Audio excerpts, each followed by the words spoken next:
So she said, you know, when the sun came, she just said to us, look, she was like, you know what, you want to just sit. She said, I will give you some peaceful time with your dad.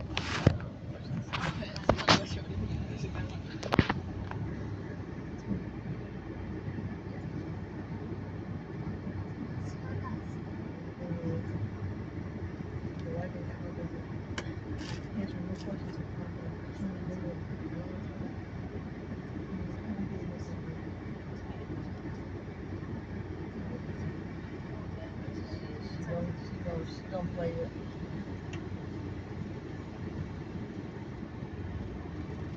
And then if she's in the, because he's a little way, because then she said when she came back, she was like, oh, well, she was like, oh, where are you staying? And she said she's going to ask her, also his fiance. She was like, yeah,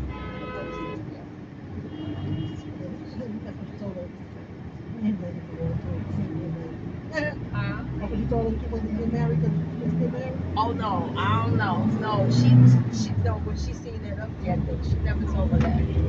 She was just trying to tell her brother. Nasa Dubai na kami, guys. Ano lang kami dito. Like, she's dead, you know. Tawag dito?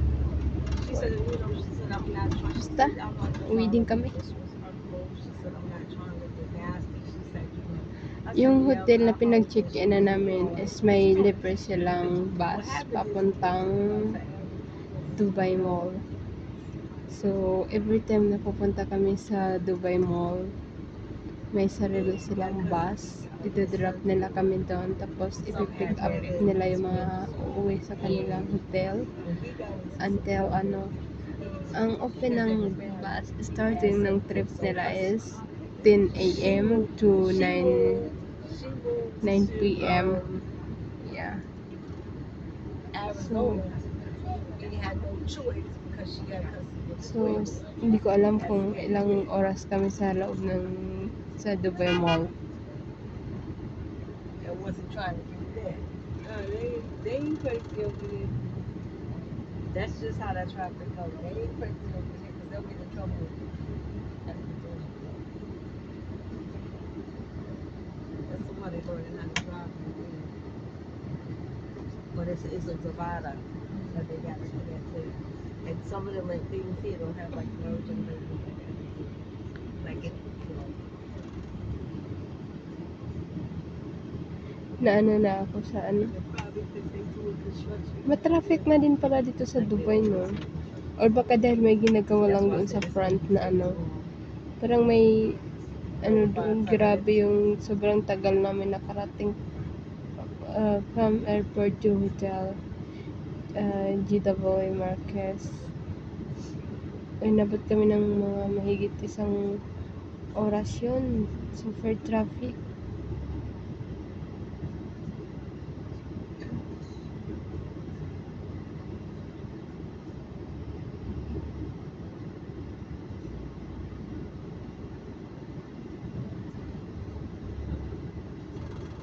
Yung alaga ko dyan kasi madam nandun sa likod. Umarap ako dito sa harap para makapag-video ako. Wala na akong pang-upload mga akla.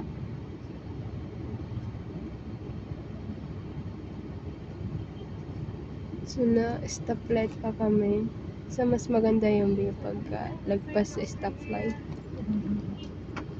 Like an hour, like an hour, almost 2 hours away.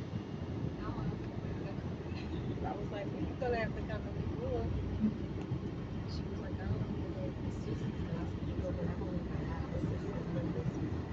I know they live in Walmart. Stop again. I can't.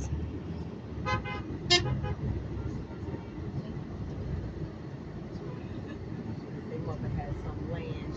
Grabe yun. Ang astig. Ang astig ng pula na yun, no? Yung rider.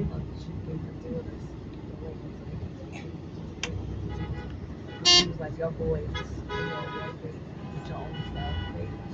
Ano ba to?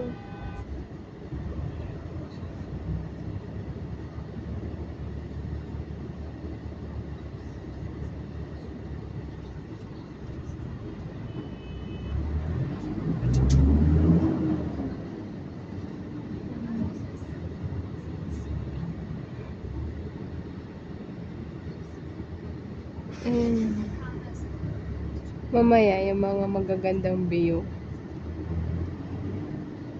Actually, I have ano na dito dati, may mga upload na ako dito dun sa unang channel ko, yung Instant Mami Vlog. Nakaano na ako nito.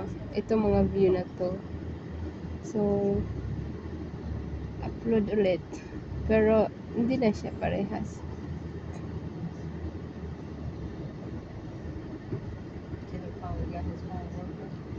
Never find someone like you.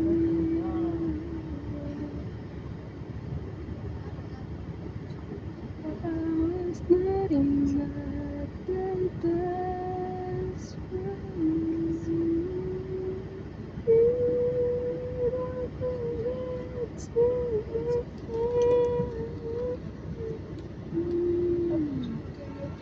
kahapon, may pinuntahan kami kahapon, yung 3J, puro abayahan. Sa 3J, puro abaya. But good decision, hindi na rin ako nagdala ng phone kasi lobat ako. Tsaka wala rin magandang ano doon. Wala magandang anggulo. That's I know. Puro mga abaya. Because they got construction. Sa 3J. Sabi ni Mata, pupunta naman daw kami ng Global Village. Pagaganda man doon sa Global Village yun. Ay nako. I-off ko muna. Update ko kayo mamaya.